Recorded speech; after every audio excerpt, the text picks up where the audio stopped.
আজকের ভিডিওতে আমরা দেখাবো ড্রিম হলিডে পার্ক এবং এর সম্পূর্ণ গাইড, সেই সাথে রিপ্রেজেন্ট করব সেই পার্কে থাকা সকল রাইড এবং সকল এনজয়েবল মোমেন্টগুলো তোমাদের সাথে।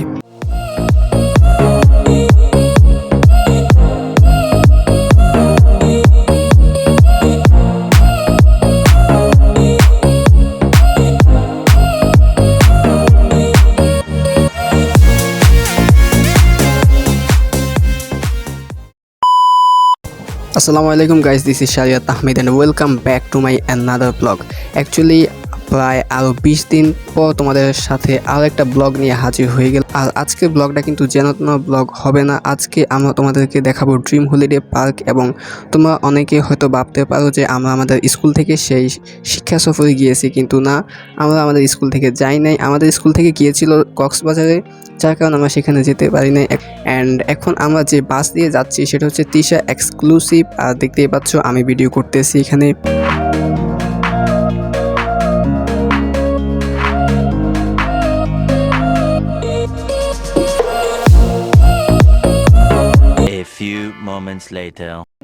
কিছুক্ষণ পর আমরা বিরতি নেই একটা হোটেলে, এবং সেখানে সকালের নাস্তাটা আমরা সেরে নিই। এরপর আমরা আমাদের যাত্রা আবারও শুরু করি সেখান থেকে। অ্যান্ড আমরা যেহেতু কুমিল্লা থেকে গিয়েছি, এটা আমাদের প্রায় লেগেছে 3 ঘন্টার মতো, কিন্তু জ্যামে পড়লে এটা আরও অনেক বেশি সময় লাগতে পারে। অ্যান্ড আমরা এখন রয়েছি মেঘনা সেতুতে। তোমরা এখন মেঘনা সেতুর কিছু সিনেম্যাটিক ভিউ এনজয় করো। অ্যান্ড আজকে ব্লগটা কেমন হয়েছে অবশ্যই কমেন্টে জানাবে, কারণ এটাই আমাদের প্রথম কুমিল্লার বাইরে ব্লগ, অর্থাৎ অন্য কোনো একটা জেলায় গিয়ে সেই ব্লগটা করলাম।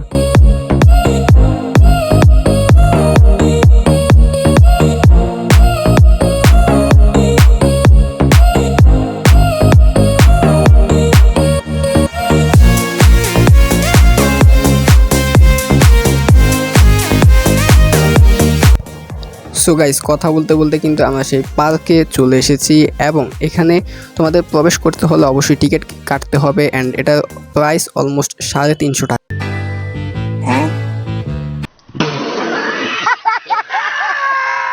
সো গাইস, আর বেশি কথা বাড়াবো না, তোমরা এখন কিছু সিনেম্যাটিক ভিউ এনজয় করো এই পার্ক এবং দৃশ্যগুলো দেখতে থাকো যে এটাকে কেন বাংলাদেশের সবচেয়ে বড় এবং বৃহৎ পার্ক বলা হয়।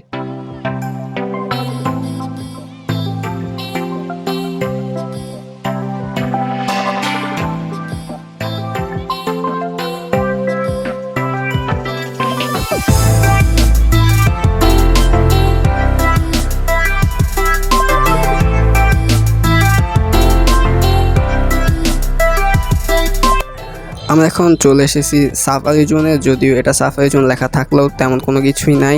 অ্যান্ড এটা এত বড় পার্ক যে তোমাদেরকে দেখিয়ে শেষ করা যাবে না, তাই আমি ভিডিওটাকে ফাস্ট ফরওয়ার্ড করে দিই এবং ভিতরের দিকে চলে যেতে থাকি যে ভিতরে আদৌ কি দেখার জিনিস হয়েছে কি না, এবং যে 350 টাকা দিয়ে আমরা ভিতরে ঢুকলাম সেই দেখার মতো কিছু আছে কি না।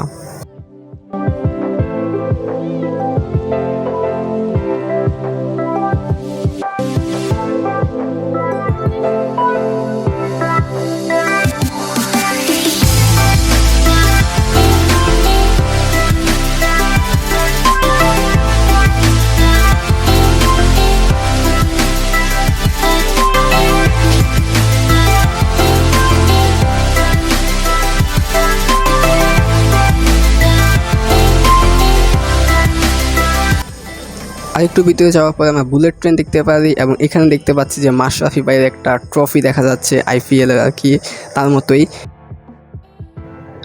আর এখানে তোমরা দেখতে পাচ্ছ একটা কৃত্রিম নদীর মতো, এবং সেখানে আদর্শ গ্রাম আর অনেক কিছুই রয়েছে, যেটাতে তোমরা জাহাজ এবং স্পিড বোট দিয়েও ঘুরতে পারবে।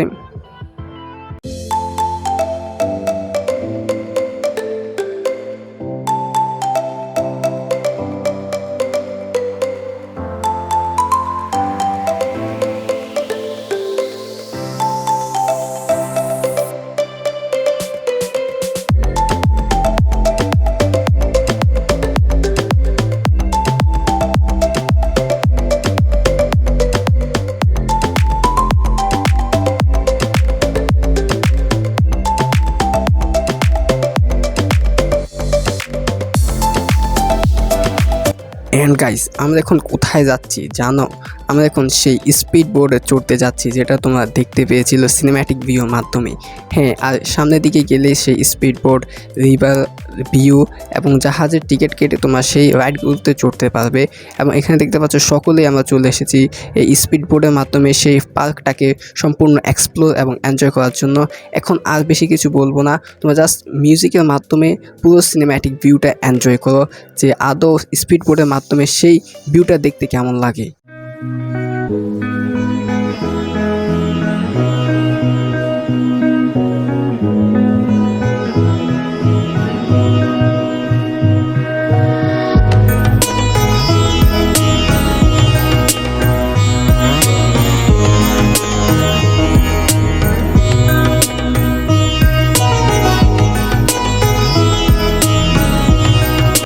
এতক্ষণ রয়েছে জাহাজ করে চিল্লাইলাম, সেই জাহাজ আমাদের সাথে দেখা হয়ে গেল। দেখতেই পাচ্ছ সেই চাঁদপুরের বিখ্যাত জাহাজ আমাদের সামনে এবং আমাদেরকে টাটা দিচ্ছে। আমাদেরকে দেখে অনেক বড় ব্লগার এসেছে, তাই টাটা দিচ্ছে। যাই হোক, মজা করলাম।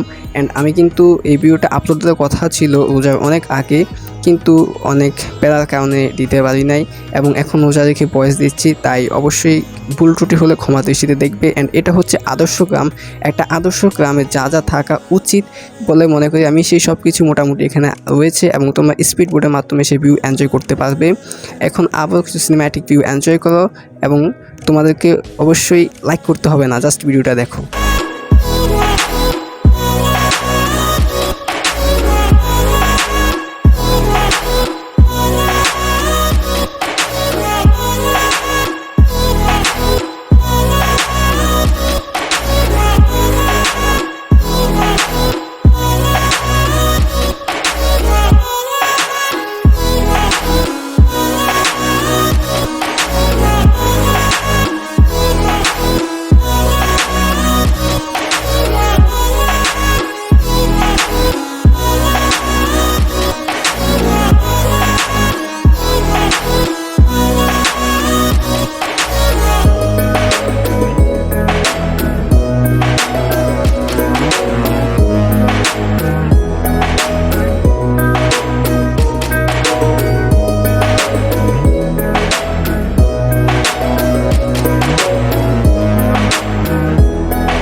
সো গাইস, সিনেম্যাটিক ভিউগুলো কেমন লাগলো অবশ্যই কিন্তু কমেন্ট করে জানাতে ভুলবে না। আর তোমরাও চাইলে আসতে পারো এবং তোমাদেরকে আমি এমন একটা টেকনিক শেখাবো যেখানে তোমরা 350 টাকা ছাড়াই এই পার্কে এন্ট্রি নিতে পারবে। কিভাবে এন্ট্রি নিবে সেটা ভিডিও কোনো অংশে বলে দেবো, একদম ফ্রিতে তোমরা এন্ট্রি নিতে পারবে। তাই অবশ্যই কিন্তু সেই ভিডিওটা শেষ পর্যন্ত দেখো। অ্যান্ড এখন তোমরা যেটা দেখতে পাচ্ছ এটা কোনো নদী জাহাজ না, এটা মেইনলি একটা রেস্টুরেন্ট অ্যান্ড এটা জাহাজের আকৃতিতে তৈরি করা হয়েছে।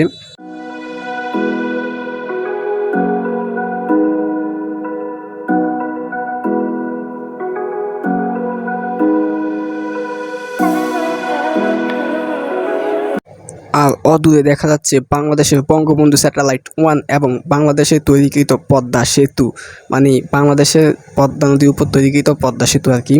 তো যাই হোক, মজা করলাম। এখন আমরা যাব হচ্ছে নদীর নিচ দিয়ে টানেলের মাধ্যমে নদীর এপাশ থেকে ও পাশে।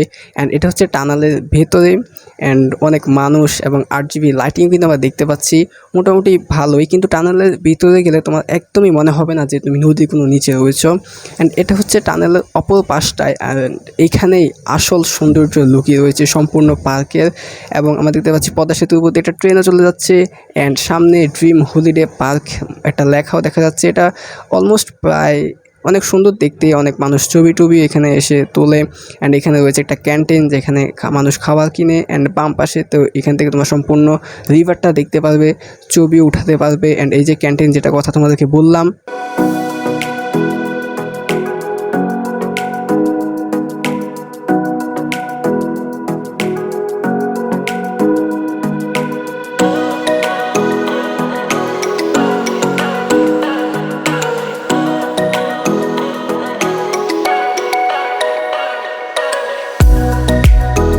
So guys finally we have came on the Dream Holiday Park, and behind of me that we are watching, and right now I'm making video in a boat and you are watching, but I'm also feeling scared কারণ এটা অনেক নিচে। And আমার পেছনেই দেখতে পাচ্ছেন একটা পদ্মা সেতু একটা স্টেজ দেওয়া হয়েছে এবং বঙ্গবন্ধু স্যাটেলাইট বা রকেট ওয়ান যেটাই বলেন সম্পূর্ণ ভিউটা এখানে দেখা যাচ্ছে এবং অনেকক্ষণ পরে আমি কিন্তু কথা বলতে পারতেছি। So that's a very thing. And আমার উপরে একটা ট্রেন চলে যাচ্ছে। So that's all about this place. Hope so you have enjoyed our video a lot, and right now we will go to eat our meal, then we will end the vlog. So you the next time with cinematic view, I think you will enjoy it very much.